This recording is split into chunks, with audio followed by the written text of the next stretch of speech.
Hello children, we are back to chapter number 2, Polynomials of Standard 9th.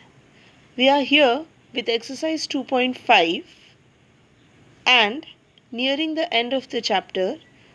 Let's begin with question number 15.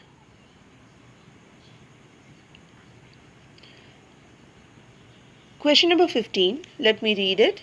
It is, give possible expressions for the length and breadth of each of the following rectangles in which their areas are given.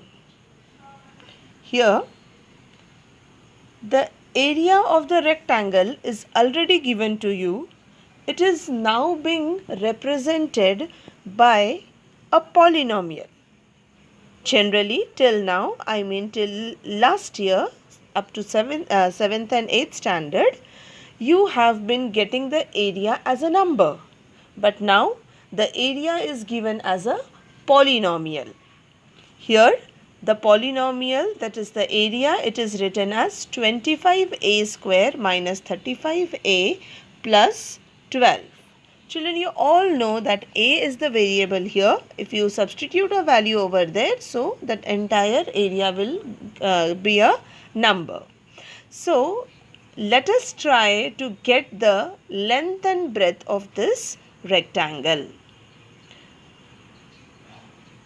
25a square minus 35a plus 12 is the area. Let us factorize it. You are going to use the splitting the middle term method for it. Here we have split the middle term into minus 20a minus 15a. If you solve it, you will get it as minus 35a. When you multiply it, it will be equated to AC, that is 25 into 12. A square. Now, the next step, here from the first and the second term, we have taken 5a common. So, we have 5a minus 4 in the bracket. Similarly, from the third and the fourth term, we have taken minus 3 common with 5a minus 4 in the bracket. So, solve it and you get 5a minus 4 and 5a minus 3 as the factors of it. Now children, we all know that area is nothing but equal to length multiplied by breadth. So, we are going to consider one of these factors to be length and the other factor will obviously it will be the breadth. In this case, if I consider length to be 5a minus 3, breadth will be 5a minus 4 or vice versa, because you can interchange it. Let's move to the next question, next sub question. Here the area is given to be 35y square plus 13y minus 12.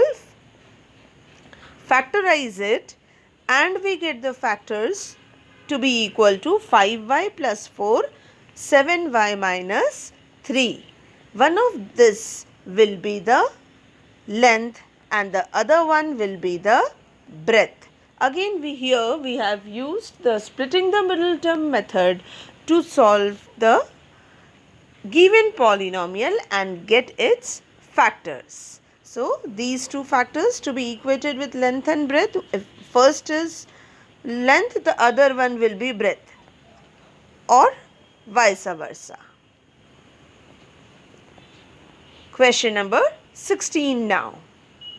The question is, what are the possible expressions for the dimensions of each of the cuboids whose volumes are given below?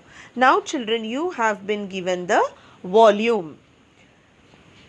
Let us factorize it. It is 3x square minus 12x.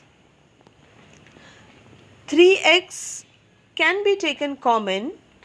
In that way, you will have x minus 4 inside the bracket.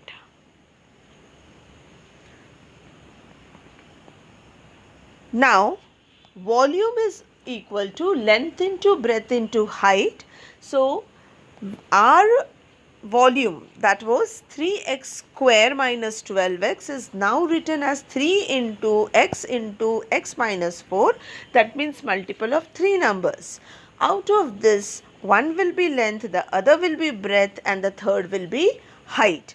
So for our example, I have taken length as 3, height as x, breadth as x minus 4. You can interchange them and get any other set of answers. The last sub question now. The volume is given to be 12ky square plus 8ky minus 20k. Factorize it with the help of the splitting the middle term method. But beforehand, take 4k common. This is how it will be easier for you to proceed. And we get the factors as 4k, 3y plus 5y minus 1. One of this will be length, the other will be breadth, and the third will be height. And this is how you can get any other set of answers. Thank you for now. We'll start with other topic, other chapter in the next video to come.